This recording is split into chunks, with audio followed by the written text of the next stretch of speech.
nomor 15.1 untuk kedua. Pada sesi pagi hari ini, sesi 2 ini, tim kami akan mempresentasikan mengenai perlindungan lahan pertanian bagi petani. Kegiatan presentasi nanti akan disampaikan oleh Mbak Suci Wahyuni dengan dimoderatori oleh saya. Saya menanggung host sementara sampai Pak Dodi kembali. Mohon menyampaikan peraturan selama sesi Cikon ini. Mohon untuk menonaktifkan suara dan video sementara presenter sedang mempresentasikan. Jika ada pertanyaan, mohon dicantumkan terlebih dahulu di kolom box, di chat box, sehingga nanti pada saat presenter telah selesai mempresentasikan bisa akan dibacakan pertanyaan dan kita bisa berdiskusi. Untuk sesi ini nanti juga akan disebarkan link presensi, mohon bisa mengisikannya. Nanti akan kami bagikan di tengah-tengah pada saat presentasi. Mohon perhatikan di kolom chat boxnya juga, link akan dibagikan di situ. Tanpa memperpanjang waktu, ini saya masuk sekarang sebagai moderator. Izinkan saya memperkenalkan presenter kita pada siang hari ini, Ibu Suci Wahyuni, bernama panjang Andri Suci Wahyuni, sarjana hukum MKM. Belajar. Kalau kita mau mengisi konten, beliau lahir di Ujung Pandang dan saat ini berdomisili di Makassar. Dan Mbak Suci, kita bisa akrab memanggil Mbak Suci, ini sudah menikah dengan 2 orang anak, alhamdulillah ya. Pendidikan terakhirnya S1-nya ilmu hukum di Fakultas Hukum Universitas Hasanuddin. Lalu beliau melanjutkan program studi masternya di Magister Kenotariatan Fakultas Hukum Universitas Hasanuddin juga. Dan saat ini aktif sebagai dosen di Departemen Hukum Keperdataan Fakultas Hukum Universitas Hasanuddin. Mengabdi di alma mater ini ceritanya ya. Dan kegemarannya di waktu luang Mbak Suci senang berkebun, baking, membuat kue, dan jalan-jalan sambil kuliner. Nah, ini kegemaran yang pertama berkebun ini mungkin nanti erat kaitannya dengan apa yang akan di-sharing Mbak Suci siang hari ini mengenai perlindungan lahan pertanian untuk petani ya. Jadi sebagai gambaran, mungkin kita mengetahui bahwa lahan pertanian banyak yang sudah terkonversi fungsinya untuk sebagai lahan yang lain. Dan nanti ini kita akan sama-sama belajar dari Mbak Suci bagaimana perspektif dari perlindungan lahan pertanian yang seharusnya diperuntukkan untuk petani, tapi mungkin beralih menjadi lahan lainnya. Tanpa memperpanjang waktu, saya memberikan waktu kepada Mbak Suci untuk mulai sesinya sekitar 30-40 menit. Nanti kita lanjutkan ke sesi Mbak Suci, dipersilakan. Terima kasih kepada moderator atas perkenanannya, Kak Laras. Saya share saja dan saya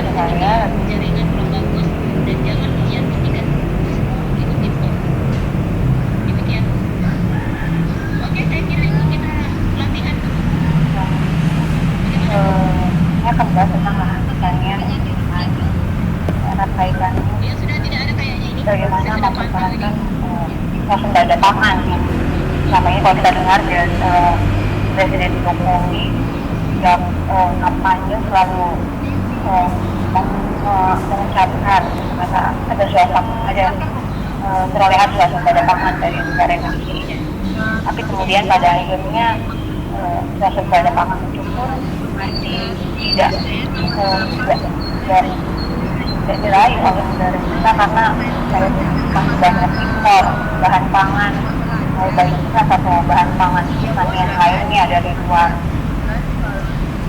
Jadi kita bisa lihat dari data BPS pada tahun 2013 dan 2018 ada perbedaan kan sawah yang lahan lahan yang berubah secara drastis, kekurangannya meliputi hampir 50 juta hektar lebih.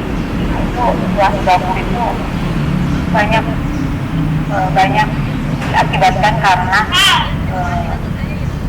mulai banyaknya pembangunan yang komersial, sama pembangunan karena kita bisa membangun pembangunan dan pendidikan itu membutuhkan karena jalan dengan jumlah meningkatnya jumlah penduduk dalam setiap hari bahkan setiap tahun, dan itu memang menentukan. Sedangkan kita tahu sendiri bahwa lahan sumber daya alam tanah ini tidak akan tambah jumlahnya walaupun jumlah penduduknya bertambah.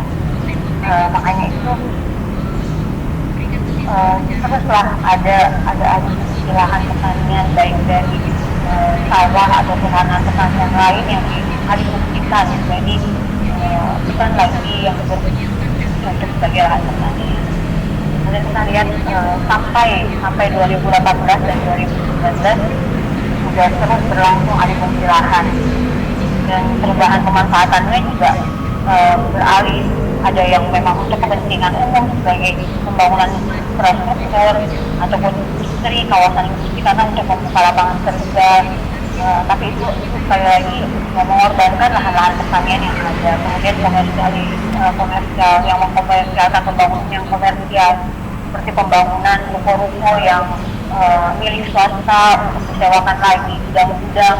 Kemudian ada pembangunan mall dan sebagainya, atau di daerah-daerah kabupaten. Kalau kita biasa lihat, kalau di daerah saya di Sulawesi Selatan, kayak misalnya kalau kita mudik lebaran, kita kan lihat sepanjang jalan lalu ada sawah, ada lahan-lahan pertanian atau perkebunan dan sebagainya. Tapi setelah sekarang ini 10 tahun terakhir ini, 5 tahun terakhir ini, ya perubahan itu sangat, kita tidak bisa lagi menempuh perjalanan dan memandangi lahan-lahan hijau baik itu ditanami sawah ataupun kebutuhan lainnya, ya, karena itu lagi karena kebutuhan hidup manusia juga berkembang. Kita juga manusia juga memerlukan perkembangan ekonomi dan memerlukan, dan itu lagi ada investasi yang harus masuk ke dalam kehidupan manusia, sehingga memerlukan lagi lahan yang banyak termasuk dengan alih teknologi dan investasi dan sebagainya. Dia mempengaruhi alih-fungsi lahan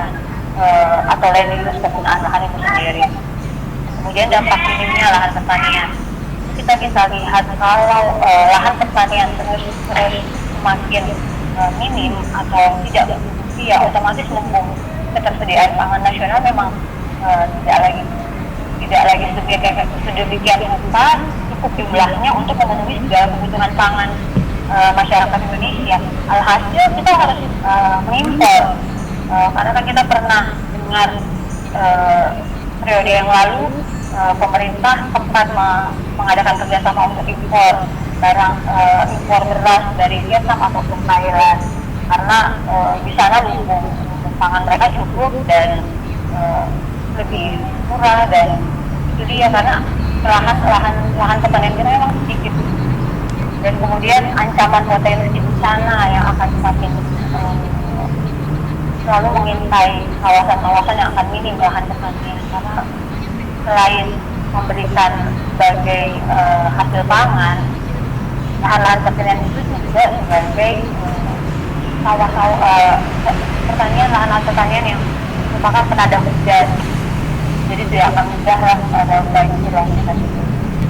Dan kemudian lagi potensi bahwa kehilangan mata pencaharian orang-orang yang sumber mata pencaharian memang dari lahan pertanian sebagai petani itu memang akan makin sedikit. Makanya kita sekarang akan minim sekali petani sekarang itu makmur sekali, jumlah petani itu bertambah setiap tahunnya. Kalau kita lihat dari beberapa hasil riset dan sebagainya, jumlah petani dan lahan pertanian itu semakin terbatas. Makanya kita bisa lihat pada tahun 2011 Bank Dunia sempat mengatakan bahwa Indonesia hanya menggunakan 31,5% dari luas lahannya untuk lahan pertanian, sedangkan jumlah penduduknya itu jumlahnya lebih dari 200 juta. Kemudian kita lihat sendiri kalau di Australia dia ada 52,9% dari jumlah lahannya yang digunakan untuk pertanian. Thailand kita bisa lihat juga bahwa dia menggunakan 43,3%, sedangkan memang tergolong mayoritas penduduknya tidak sebanyak jumlah kita. Berarti dari sekian persentase dari negara-negara seperti China pun dengan 5 juta kilometer persegi yang dia punya luas lahan, dia memperuntukkan 54,8%. Padahal kita tahu China juga adalah salah satu negara yang paling banyak di dunia. Jadi rasio perbandingan antara jumlah lahan dengan setiap individu, setiap rakyat itu harusnya memang pemerintah mulai aware. Tapi sebenarnya masalah perlindungan lahan pertanian ini telah ada polisinya, telah ada peraturan perundang-undangan yang mengatur. Ada undang-undang perlindungan pangan yang mengatur, yaitu Undang-Undang Nomor 41 Tahun 2009 yang mengatur bahwa tentang perlindungan pangan lahan pangan berkelanjutan.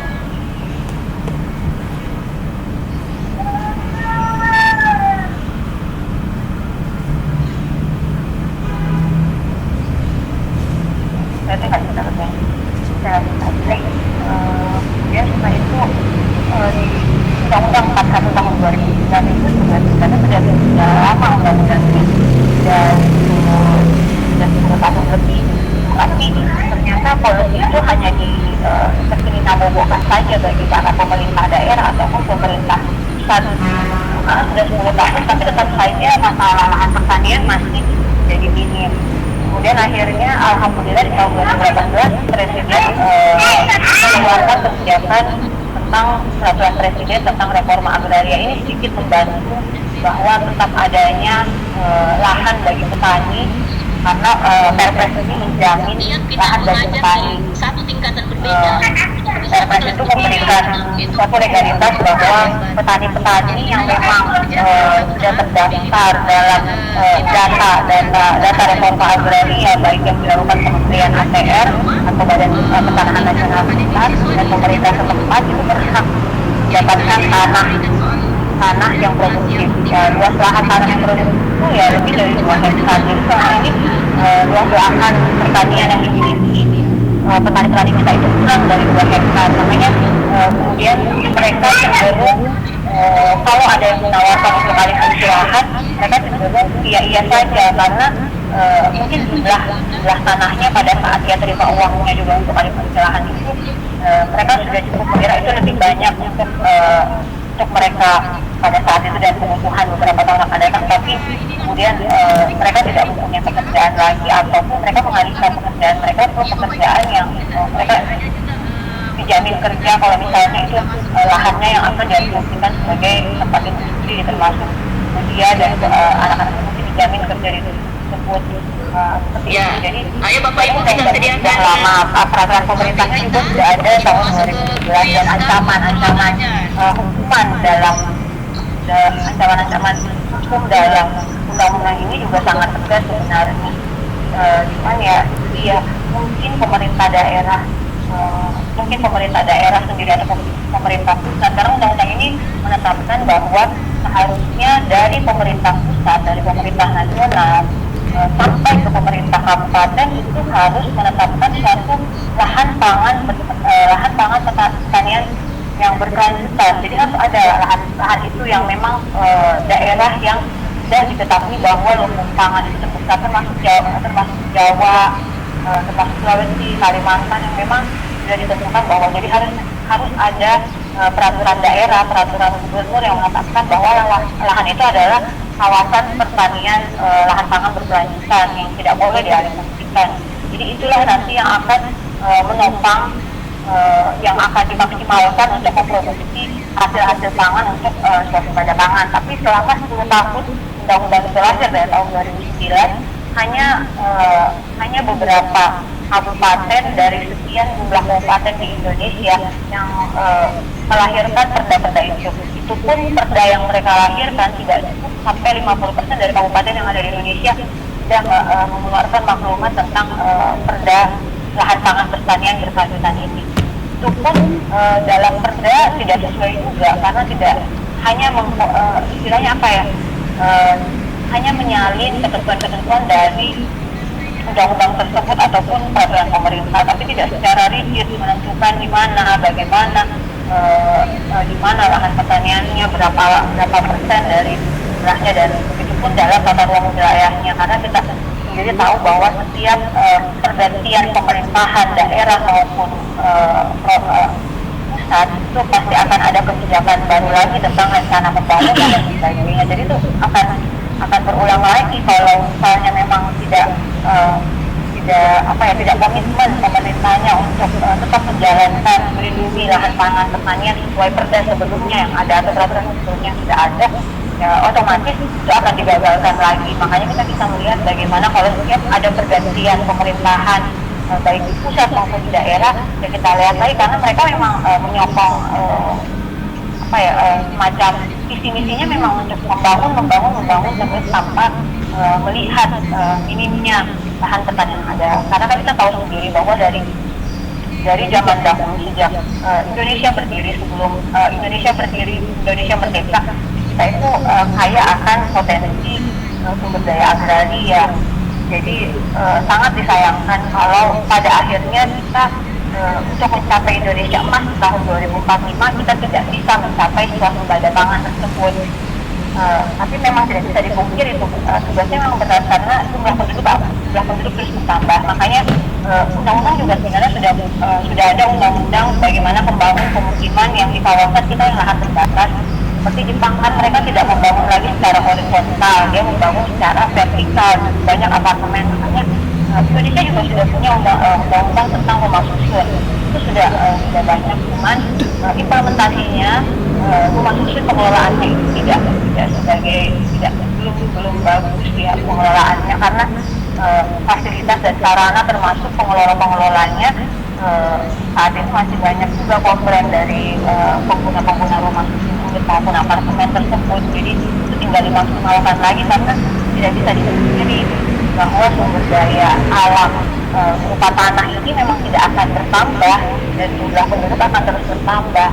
Jadi itu memang perlu sedikit legowo pemerintah untuk tidak terlalu gas untuk pembangunan investasi, apalagi saat ini juga kalau di daerah tertentu ada kawasan yang dikhususkan untuk membangun industri tertentu karena sisa-sisa bahan tambang yang harus diproses di Indonesia itu sebenarnya saya juga sempat protes waktu itu diajukan di daerah kabupaten dan itu akan merubah pola hidup masyarakat di situ karena itu akan dijadikan kawasan.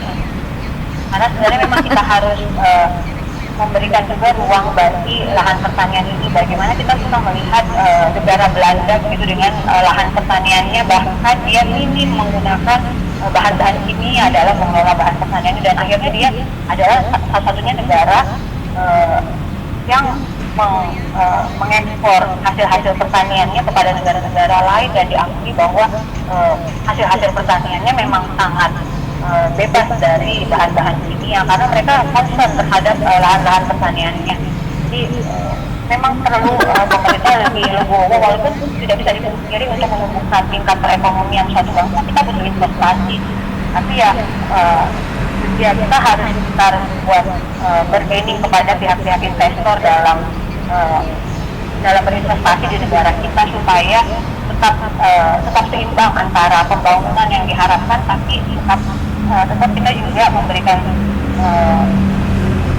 keseimbangan juga bagi lahan pertanian untuk berkembang dan bertumbuh. Karena kita lihat sendiri bahwa kalau dari saya kecil ya sampai sekarang petani kita itu masih terbelakang kalau dari segi penggunaan teknologi. Kalau kita bayangkan bagaimana petani-petani Jepang bisa menghidupkan desa-desanya dengan bisa penggunaan listrik dan sebagainya, bisa membuka sumber daya itu. Itulah mungkin sebelum itu bahwa memang pendidikan bagi petani untuk membuat mereka lebih meningkatkan pengetahuan dalam mendiversifikasi pun hasil-hasil pertaniannya sehingga mereka tidak saja bertani tapi juga bisa mengekstensifikasi lagi lebih luas lagi dalam mengerjakan hasil-hasil pertaniannya dalam kerjasama. Tapi kita tidak bisa juga sinis karena semakin kesini semakin banyak juga hal-hal baru seperti tidak ada startup tentang pertanian. Jadi ada anak-anak muda yang membuat startup tentang bagaimana agar hasil-hasil pertanian ini termasuk beras itu cepat di masyarakat melalui startup itu.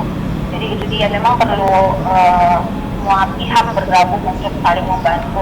Tapi kemudian ya itu lagi saya kembali lagi bahwa ancaman hukuman dari undang-undang ini bahwa tentang asumsi sebenarnya alih fungsi ini boleh atau tidak. Dalam undang-undang ini sebenarnya dilarang, tapi ada pengecualian ketika kepentingan umum itu memang sangat membutuhkan dan mendesak. Misalnya dari suatu daerah memang terjadi bencana dan bencana alam dan kemudian total habis, tapi yang tersisa hanya lahan pertanian. Jadi untuk membangun pemukiman atau membangun perkantoran itu dibolehkan, dengan catatan undang-undang ini memberikan catatan bahwa setiap alih fungsi lahan yang untuk kepentingan dalam skala darurat untuk kepentingan umum itu dibolehkan dengan syarat-syarat tertentu.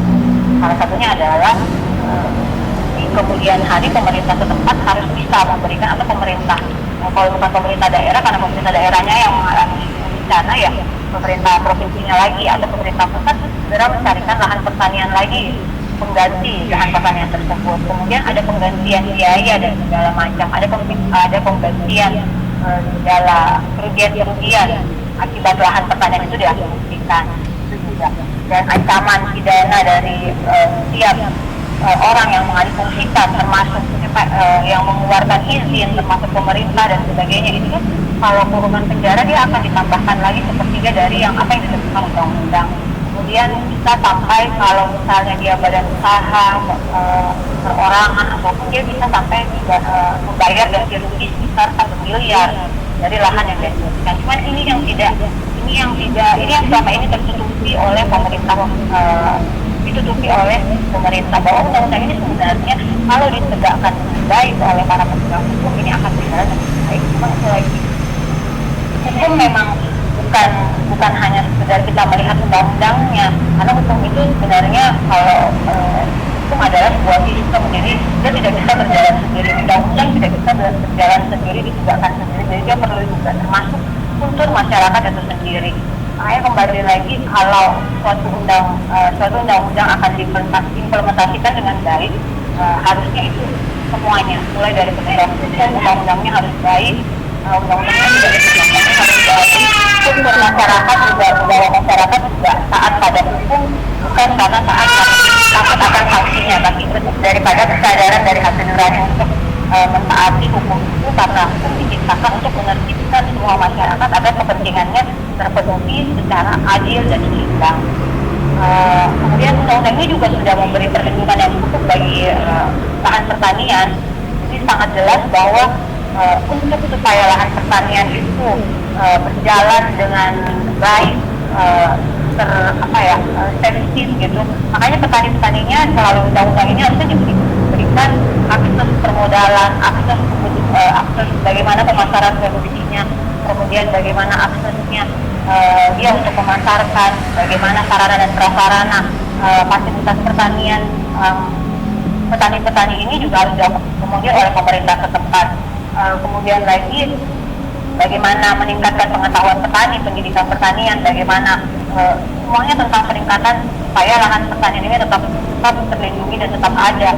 Ya, tapi selama ini memang karena pemerintah selalu bergiat tentang investasi dan selalu kebutuhan akan yang selalu mengukur ya, jadi ya lahan pertanian kita tergerus. Dan memang ada beberapa penelitian mengatakan bahwa memang Indonesia ini harus sudah beralih pangan, jangan hanya beras saja. Makanya banyaklah ada semacam kita dialihkan pangan untuk makan dari ungguan, seperti itu juga salah satu cara bagaimana supaya nanti lumbung pangan itu tidak minim di Indonesia ini, karena juga kita banyak dan supaya kita juga tidak akan tidak mengimpor lagi bahan pangan. Makanya ada pun seperti bahan pangan yang pengganti dari beras juga mulai disupport untuk diketahui oleh masyarakat luas seperti itu. Cuman itu lagi sebenarnya alih fungsi lahan ini memang tidak dibolehkan sama sekali dalam apalagi komersialisasi. Jika itu untuk komersialisasi, sebenarnya tidak ada ruang dalam undang-undang untuk komersialisasi bangunan kecuali dalam kepentingan umum yang menghendaki atau pemerintah yang menghendaki alih fungsi lahan tersebut. Saya kira demikian paparan saya serahkan kembali sesi berikutnya. itu dikasih jawab kepada moderator kita sekarang. Terima kasih Mbak Suci buat presentasinya, menarik ya. Saya baru juga dengar tentang perlindungan lahan pertanian. Mungkin Bapak Ibu ada pertanyaan yang mau ditanyakan, bisa disampaikan di chat box atau mungkin bisa mengklik tombol yang raise hand sehingga bisa kami nyalakan mikrofonnya.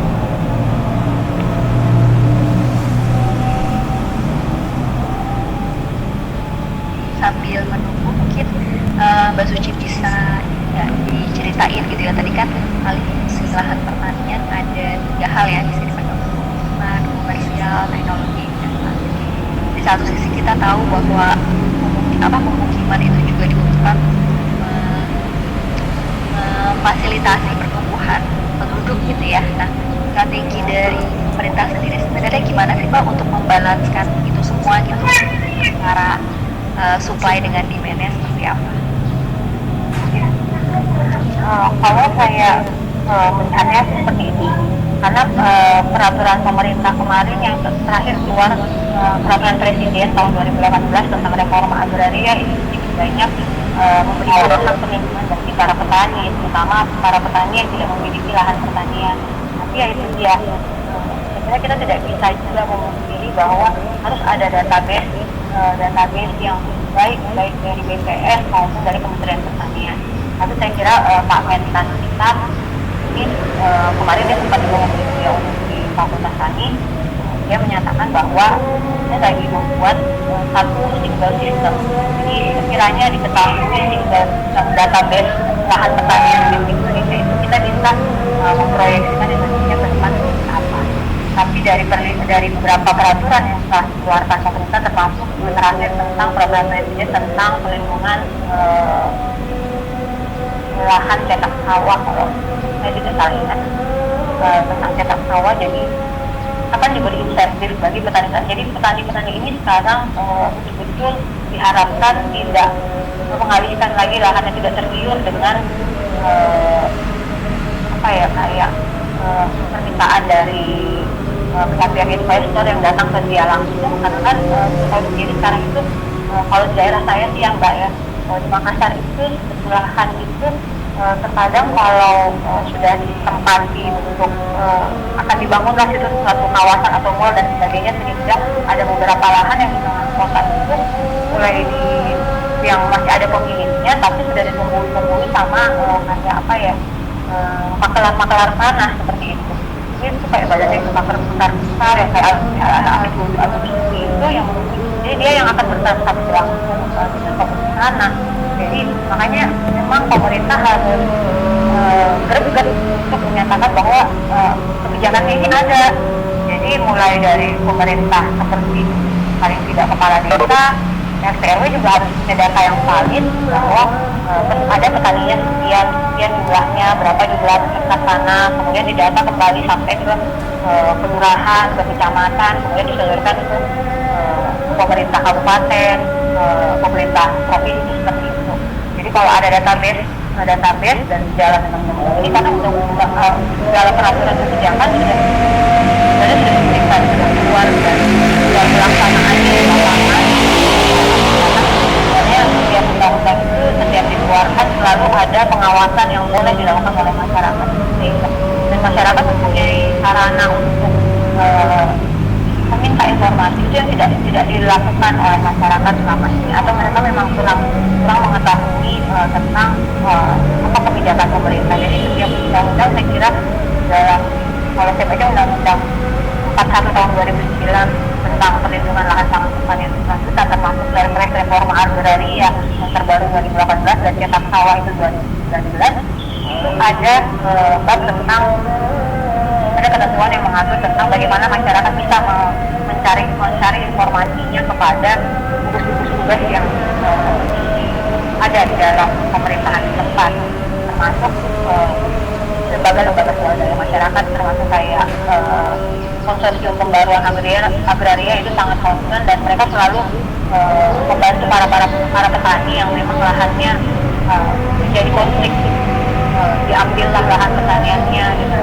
perusahaan BUMN dan sebagainya, sehingga mereka tidak punya lahan produktif dan akhirnya tidak menghasilkan, dan mau tidak mau mereka akhirnya juga ogah-ogahan mengelola pertanian. Saya kira itu aja Mbak, kalau saya kebijakannya sudah bagus sih menurut saya, kita representasi pangan dan terus dan lalu memang harus saya pemerintah setempat harus lebih banyak berbicara dengan para petani, karena kalau kita bagus di bidang pertanian itu akan menjadi hasil pertanian bisa kita ekspor ke Belanda, dan kalau hasil Belanda itu juga kita nanti bisa menciptakan berbagai kawasan wisata dari hasil pertanian. Tapi memang tidak bisa dipungkiri ya, kan lahan pertanian kita minim, sedangkan di bawah penduduk banyak. Makanya Bapenas harus juga mencari jalan bagaimana perencanaan pemukiman agar tidak terus menggerus lahan pertanian. Mungkinkah prospek rumah atau apartemen itu akan terselenggarakan dengan lebih baik, dengan lebih sama kalau orang mengembangkan rumah secara horizontal seperti itu, karena memang karena lahan itu terbatas, jumlah orang kita yang selalu bertambah. Iya, menarik. Sebenarnya ini kayak masalah klasik ya, dimana sebenarnya ini juga bukan kekurangan peraturan, tapi masalahnya adalah bagaimana konsep dan peraturan yang baik itu diimplementasikan gitu ya. Ini makasih banget penjelasannya, jelas banget Mbak Suci. Ini saya mengundang para peserta, ada pertanyaan yang mau disampaikan mungkin, mumpung bertemu dengan ahlinya ini. Ini juga materi yang baru banget buat saya gitu. Ini sambil menunggu saya ada pertanyaan satu lagi nih Mbak. Tadi menarik pas pada saat menjelang akhir Mbak Suci bilang gitu ya, bahwa sebenarnya apabila kita menerapkan peraturan itu dengan baik, ini sebenarnya mendukung adanya diversifikasi pangan gitu ya, mendukung pangan dari sistem. Sejalan banget sama apa yang dilakukan di ranah bidang saya gitu ya, di gizi gitu, bahwa Ya Mbak ya. Kami pun pemerintah kan juga menggalakkan namanya konsumsi keberagaman pangan, bahkan itu masuk dalam panduan gizi seimbangnya Indonesia gitu, bahwa masyarakat Indonesia sebaiknya konsumsi keberagaman pangan, karena di satu sisi dengan pangan Indonesia beragam, dan kedua dengan konsumsi pangan yang beragam itu cenderung lebih bisa dicukupi dengan lebih baik kan. Nah makanya saya mau tanya, mungkin dengan adanya ini kan pasti ada kerjasama lintas sektor ya, saling program dengan program dari bagaimana menjamin adanya keberagaman selain keberagaman pangan melalui lahan yang ada gitu ya. Satu sisi di ranah kesehatan juga ingin menjamin bahwa dengan adanya sungai yang beragam pangannya, maka konsumsi keberagaman pangan bisa tercapai. Nah, itu sudah ada belum sih program sinergis antara dua bidang? Setahu saya sih sebenarnya ada ya, karena sudah digalakkan kan bagaimana kalau kita di akademisi sudah kami selalu melakukan pengabdian kepada masyarakat. Saya melihat, saya kan dari akademisi membaca dari beberapa aspek pengabdian kepada masyarakat, selalu mensosialisasikan bagaimana mereka bergabung dengan UKM, bagaimana mereka mengajar tentang bagaimana membuat mie tapi melalui dari hasil budidaya. Karena kan ketahui bahwa impor kita terhadap gandum itu sangat tinggi Mbak, karena Indonesia itu mengkonsumsi produk olahan gandum itu sangat banyak. Jadi sebenarnya kita harus yang menarik itu sebenarnya adalah bagaimana caranya supaya kita bisa membuat produk-produk yang membutuhkan bahan dari gandum itu, tapi yang ada di Indonesia begitu sebenarnya. Kayak dari umbian itu, dari mungkin kentang dan segala macam, dari tahu, dari seperti itu. Jadi sebenarnya kami sudah kalau akademisi, tapi saya tidak tahu apakah ada kebijakan dari pemerintah setempat atau pemerintah besar dalam hal mengkoneksikan itu. Tapi saya kira itu sudah ada, mungkin sudah ada konsepnya Mbak. tinggal mungkin mereka tinggal menjalankannya saja. Tapi saya pikir karena sudah ada beberapa penelitian dan ada beberapa buku yang saya baca selalu menunjukkan bahwa memang kita harus cepat untuk beralih pangan pokok ini beras walaupun tidak beralih sepenuhnya, hanya mengganti untuk misalnya kalau makan siang makan pagi makan kemudian aja, makan kentang makan apa seperti itu, yang rebus-rebus seperti itu. Jadi berasnya kurang, tapi semoga itu tidak menjadi alasan bagi pemerintah bahwa kalau ada substitusi makanan pangan tersebut, substitusi beras, itu akan membuat mereka jadi pemerintah daerah setempat lebih genjot dengan investasi, karena yang punya lahan kita, jadi yang punya bergen yang baik harusnya kita sendiri. Karena bisa dilihat, kalau kita lihat di masyarakat Papua ya, di sana mereka sangat ketat dengan investasi, karena di sana masih ada masyarakat adat kan, jadi mereka tidak mau dimasuki dengan kecanggihan teknologi dan sebagainya kalau itu akan mengurus alam-alam mereka. Masyarakat adat itu masih mereka lebih bukan lebih bisa menjaga alamnya mereka sendiri. Tapi ya betul, harusnya memang Mbak Laras ada konsep antara bidang kesehatan, bidang hukum dan pemerintah sendiri, Kementerian Badan Pertanahan dalam menggalakkan, sama dengan Perpres reforma agraria itu banyak memberikan harusnya akses kepada petani, selain hanya memberikan lahan juga memberi akses peningkatan ekstensivitasnya seperti itu kepada petani. Jadi petani diharapkan tidak hanya menanam padi, tapi bisa menanam hasil-hasil pertanian yang lain. Saya lihat kemarin Menteri sih lebih banyak menggalakkan petani menanam juga buah-buahan sehingga bisa menjadi ekspor. Jadi kita tidak hanya mengimpor mangga-mangga dari Thailand dan sebagainya, dan dari Malaysia atau dari segala macam, tapi kita memiliki kualitas ekspor juga, kita memiliki kualitas pangan juga, jadi kita bisa ekspor juga. Kalau saya dengarnya ya umum dari Menteri Pertanian kemarin yang ada di Iya, ini panjang ya Mbak ya kalau dibahas dari berbagai macam sisi ya. Menariknya kayak gitu. Ya, baik, ini mungkin karena belum ada pertanyaan lagi dan penjelasannya sebenarnya sudah sangat lengkap gitu ya. Mungkin Mbak Suci bisa kasih closing gitu Mbak, kesimpulan dari presentasi yang tadi.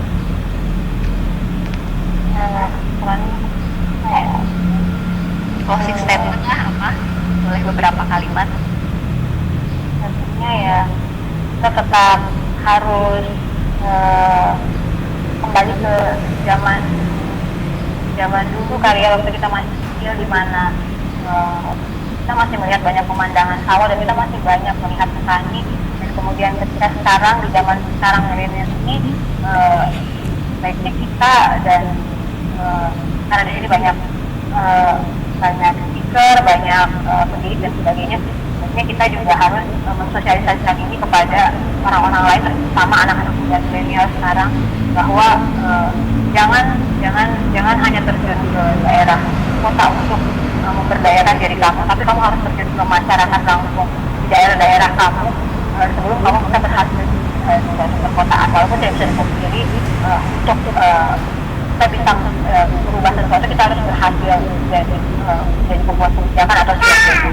Tapi pemerintah akan sangat terbantu dan negara akan sangat terbantu kalau kita bisa memberdayakan daerah masing-masing. Dan saya kira anak-anak milenial sekarang itu sangat bisa membantu jalannya program-program pemerintah, termasuk kebijakan pemerintah membantu petani dan juga lahan pertanian yang mulai kita lihat hanya masa-masa kita kecil dapat kita lihat lagi sekarang, dan masih mungkin pariwisata lagi. Jadi saya kira panjangnya. Terima kasih. Iya, terima kasih banyak Bu Mbak Suci buat penjelasannya, buat sharingnya. Tidak menginspirasi sama-sama.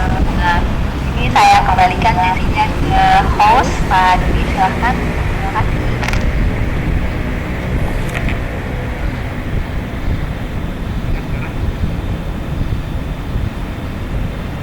Pak.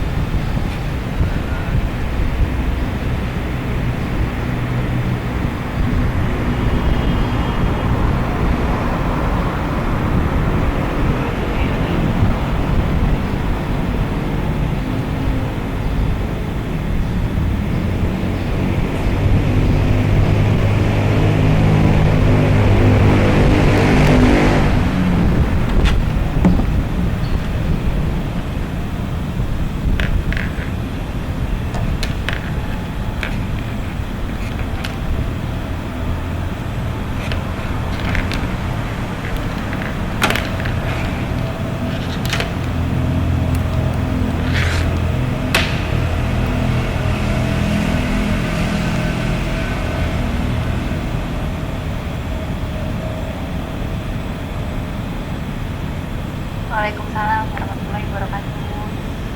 Jangan lupa diisi absennya.